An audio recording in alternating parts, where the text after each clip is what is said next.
Hi friends, welcome back to online food making YouTube channel. ఎప్పుడు మనం పాతగా భేండి fry, భేండి పులుసు లేకుండా ఇలా కొత్తగా మసాలా భేండి ఫ్రైని ఎలా తయారు చేయాలో తెలుసుకుందాం. ఇప్పుడు ఒక కడాయి తీసుకొని ఇందులోకి మనం 2 టేబుల్ స్పూన్స్ ఆయిల్ని వేసుకోవాలి. ఆయిల్ కొద్దిగా వేడైన తర్వాత ఇందులోకి ఈ ఆయిల్లోకి మనం కట్ చేసిన బెండకాయలను వేసుకోవాలి. ఇక్కడ నేను 1/2 kg బెండకాయలు తీసుకున్నానండి. ఇప్పుడు దీని మీద మనం లిడ్ క్లోజ్ చేసేసి మనం దీన్ని స్లోలో పెట్టి కుక్ చేసుకోవాలి.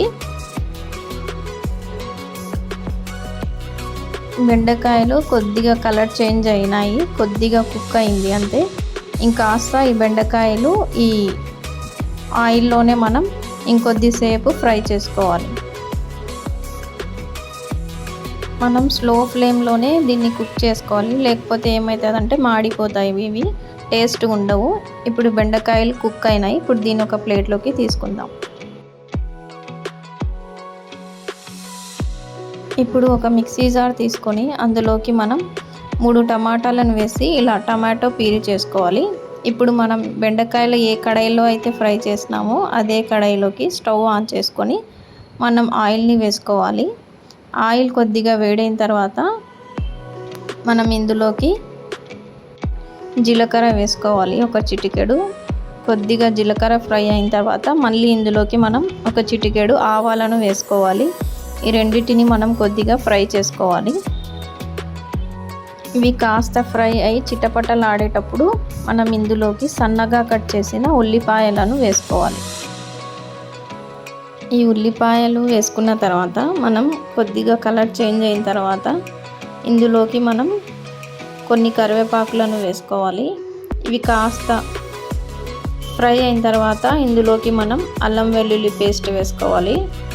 ఒక 1/2 టేబుల్ స్పూన్ అల్లం వెల్లుల్లి పేస్ట్ వేసుకోవాలి. ఇప్పుడు ఇందులోకి మనం ఒక 1/2 టేబుల్ స్పూను ధనియాల పౌడర్ వేసుకోవాలి. తర్వాత ఇందులోకి 1 టేబుల్ స్పూన్ కారం వేసుకోవాలి. మీకు కారం ఎక్కువ కావాలంటే 1/2 స్పూన్ లేదా 2 స్పూన్స్ వేసుకోవచ్చు. మీరు కారం ఎంత తింటారో దాన్ని బట్టి. చిటికెడు పసుపు, రుచికి సరిపడినంత ఉప్పు, సాల్ట్ వేసుకోవాలి. తర్వాత ఇందులోకి మనం వేయించిన జీరా పౌడర్ని వేసుకోవాలి. తర్వాత ఒక 1/2 టేబుల్ స్పూను గరం మసాలా వేసుకోవాలి. వీటన్నిటిని మనం లో ఫ్లేమ్లో ఫ్రై చేసుకోవాలండి. హై ఫ్లేమ్లో ఫ్రై చేసుకుంటే మసాలాలన్నీ మాడిపోయి టేస్ట్ అనేది మారిపోతుంది. కాబట్టి మనం వీలైనంత వరకు దీన్ని సిమ్లో పెట్టి ఫ్రై చేసుకోవాలి.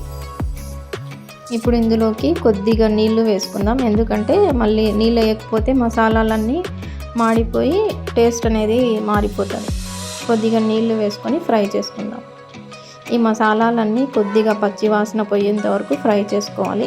ఇప్పుడు ఇలా వాటర్ అంతా వెళ్ళిపోయి మసాలా మొత్తం పచ్చివాసన పోయిన తర్వాత మనం గ్రైండ్ చేసి పెట్టుకున్నాం కదా టమాటో ప్యూరీని, ఆ టమాటో ప్యూరీని ఇందులోకి వేసుకొని ఈ మసాలాలన్నీ టమాటో ప్యూరీలో బాగా మగ్గే వరకు ఫ్రై చేసుకోవాలి. ఇప్పుడు ఇందులోకి మనం కొద్దిగా నీళ్ళను వేసుకుందాం. ఇప్పుడు ఈ టమాటో ప్యూరీ టమాటా పచ్చివాసన పోయి దగ్గరకు వచ్చేంత వరకు మనం దీన్ని కుక్ చేసుకోవాలండి. ఈ మిశ్రమం అంతా గట్టిపడి దగ్గరకు వచ్చేంత వరకు మనం దీన్ని కుక్ చేసుకోవాలి. ఇప్పుడు దీన్ని మనం స్లో ఫ్లేమ్లో కుక్ చేసుకుంటున్నాం కదా, స్లో ఫ్లేమ్లో నుంచి కొద్దిగా మీడియం ఫ్లేమ్లో పెట్టి కుక్ చేసుకుంటే ఇలా మొత్తం గ్రేవీ అంతా దగ్గరకు వచ్చి ఇలా నూనె అనేది పైన తేలుతుంది. అప్పుడు మనం బెండకాయలను ఫ్రై చేసి పెట్టినాం కదా, ఆ బెండకాయలను ఇందులోకి వేసి ఎక్కువగా దీన్ని కలపకూడదు. కలిపితే మొత్తం బెండకాయలంతా ఇరిగిపోతాయి. అలా కాకుండా కొద్దిగా పైన మనం వాటిని అలా వేయించుకుంటూ ఇంకా దగ్గర పడే వరకు దీన్ని కుక్ చేసుకోవాలి. ఇప్పుడు దీని మీద మనం మూత పెట్టేసి ఇంకో 2 మినిట్స్ మనం లో ఫ్లేమ్లో కుక్ చేసుకుందామండి. ఇలా 2 మినిట్స్ తర్వాత మనకి ఈ మిశ్రమం అనేది ఇంకా దగ్గరకు అవుతుంది. అప్పుడు మనం దీన్ని ఒక బౌల్లోకి సర్వ్ చేసుకొని కొత్తిమీర వేసి గార్నిష్ చేసుకోవాలి. అంతేనండి, మన టేస్టీ మసాలా భేండి రెసిపీ రెడీ అయిందండి. దీన్ని మనం రైస్లోకి కానీ రోటీలోకి కానీ కాంబినేషన్ సూపర్గా ఉంటుందండి.